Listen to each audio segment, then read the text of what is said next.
नमस्कार मंडळी, मी सारिका. घरगुती तडका नंबर 1 मध्ये तुमचं मनापासून खूप खूप स्वागत. मी बनवलेली आहे मस्त अशी चकली. ही चकली मी भाजणीची केलेली आहे. खूप छान झालेली आहे, मस्त झालेली आहे. खूप जणींना चकली हा प्रकार करायला अवघड जाते, पण अजिबात ही अवघड नाही. अगदी सोप्या पद्धतीने केलेली आहे. चकली करताना कोणालाही मदतीला न घेता ही चकली एकटीनेच केलेली आहे. हाताला सुद्धा तुम्ही बघू शकता तेलकट लागत नाही. खूप छान झालेली आहे. आपण याची रेसिपी सुरू करूया. रेसिपी सुरू करण्याअगोदर तुम्ही माझ्या चॅनलवर नवीन हा व्हिडिओ पाहत असाल तर प्लीज माझ्या चॅनलला सबस्क्राईब, व्हिडिओला लाईक करायला अजिबात विसरू नका. बेल आयकॉनची घंटी दाबा, कारण मी जे व्हिडिओ अपलोड करणार आहे त्याचे नोटिफिकेशन तुम्हाला मिळून जातील. इथे मी 2 वाट्या पाणी गरम करायला घेतलेलं आहे. पाणी गरम झाले की आपण यामध्ये घालून घेऊया 1 चमचा गोडे तेल. पाण्याला उकळी आल्यानंतर आपण घालून घेऊया 1 चमचा लाल तिखट,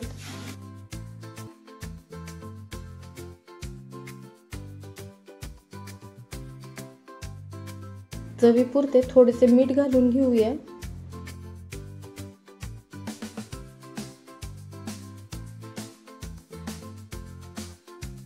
आता घालून घेऊया रामबंधूचा चकली मसाला. इथे मी 1 किलोची चकली करणार आहे, तर हा एवढा मसाला पुरेसा आहे, कारण आपण लाल तिखट सुद्धा वापरलेला आहे. आणि छान अशी उकळी आल्यानंतर आपण घालून घेऊया तीळ. इथे 2 चमचे मी तीळ घालीत आहे. व्यवस्थित सर्व मसाले मिक्स झाल्यानंतर आपण घालून घेऊया भाजणीचं पीठ. पातेल्यामध्ये आपण 2 वाटी पाणी घेतलं होतं, तर आपण इथे 3 वाटी पीठ घालून घ्यायचं आहे. पीठ एकदम न घालता थोडं थोडं करून घालायचं आहे आणि मिक्स करून घ्यायचं आहे.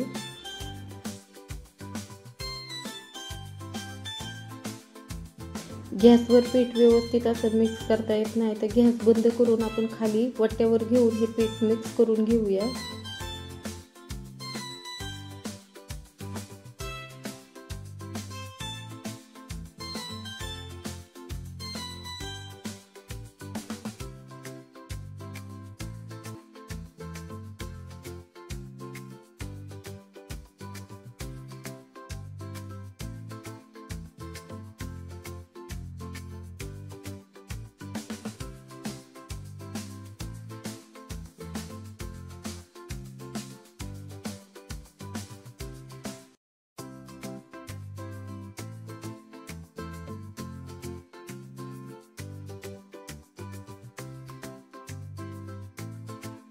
व्यवस्थित पाण्यामध्ये मिक्स करून घ्यायचं आहे आणि पुन्हा गॅसवर ठेवून हे गरम करायला ठेवायचं आहे. गॅसचा स्पीड कमी करून यावर झाकण ठेवून आपण एक वाफ काढून घ्यायची आहे. साधारण 3 मिनिटं वाफवण्यासाठी आपल्याला लागणार आहे. पीठ इथे वाफून होतोपर्यंत आपण एका साईडला पाणी गरम करायला ठेवलेलं आहे.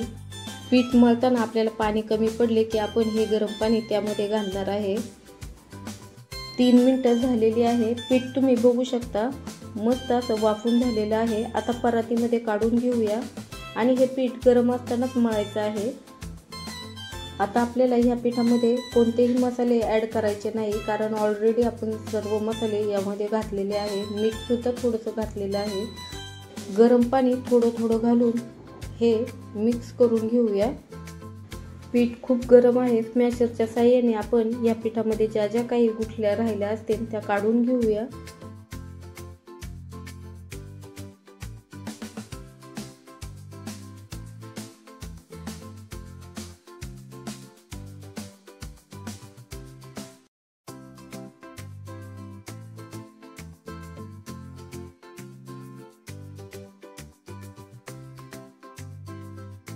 गुठल्या काढून झालेल्या आहे. आता पीठ मळायला घेऊया. पीठ गरम आहे. गरम असतानाच हे पीठ मळून घ्यायचं आहे. हाताला थोडेसे चटके लागतात, पण पीठ गरम असतानाच हे पीठ मळलं की आपली चकली मस्त अशी खुसखुशीत होणार आहे. म्हणून गरम असतानाच पीठ शक्यतो मळून घ्या.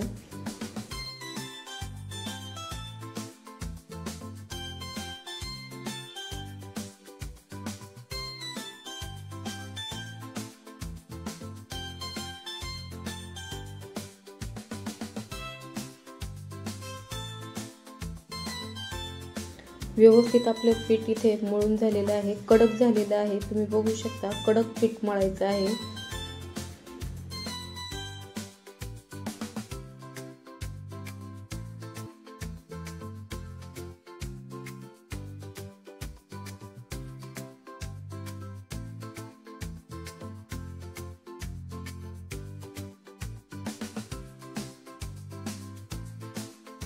गॅसवर कढईमध्ये तेल तापत ठेवलेलं आहे।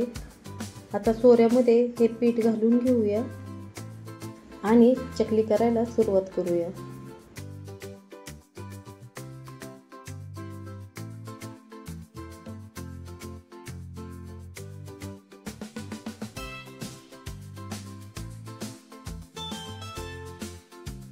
चकली करताना तीळ आपण इथे वापरणार नाही, कारण आपण गरम पाणी केले त्या टायमाला 2 चमचे तीळ घातलेला आहे।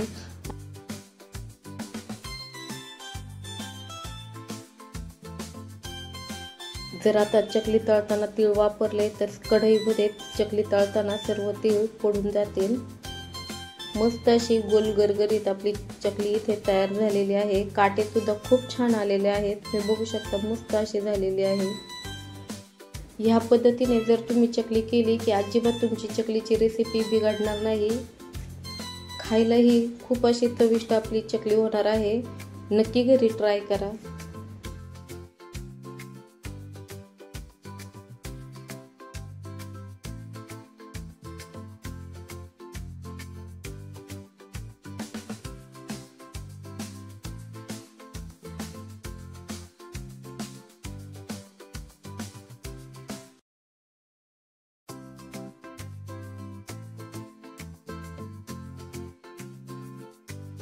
एक एक करून आपल्या सर्व चकल्या करून झालेल्या आहे। आता तळायला घेऊया। पॅन मध्ये तेल आपलं छान तापलेलं आहे। आता कढईमध्ये थोडंसं पीठ टाकून आपण पाहूया।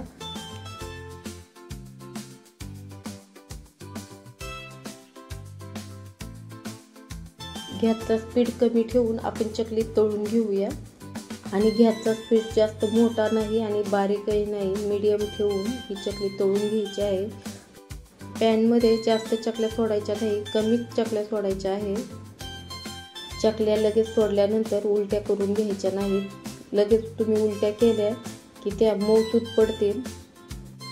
चकली तळताना अजिबात काही काढायची घाई करायची नाही, व्यवस्थित सावकाशपणे ही चकली तळून घ्यायची आहे। अजिबात घाई न करता चकली तळून घ्यायची आहे। चकली तळताना इथे आपल्याला तेल काही जास्त लागणार नाही, कमी प्रमाणातच तेल लागणार आहे। चकलीचा कलर थोडासा चेंज झालेला आहे। चकली जर तेलावर तरंगायला सुरुवात झाली की समजायचं की आपली चकली इथे तळून झालेली आहे। आता प्लेटीमध्ये काढून घेऊया। चकली आपली मस्त खुसखुशीत तयार झालेली आहे। काटे सुद्धा खूप छान आलेले आहे। आपली चकली अजिबात तेलकटही झालेली नाही, तुम्ही बघू शकता खूप छान झालेली आहे, अगदी सुंदर दिसत आहे। आय होप तुम्हाला हा व्हिडिओ नक्कीच आवडला असेल। तर चला पटापटा माझ्या चॅनलला सबस्क्राईब करा, व्हिडिओला लाईक करा, कमेंट करून तुम्हाला हा व्हिडिओ कसा वाटला तो नक्कीच सांगा। Thank you for watching.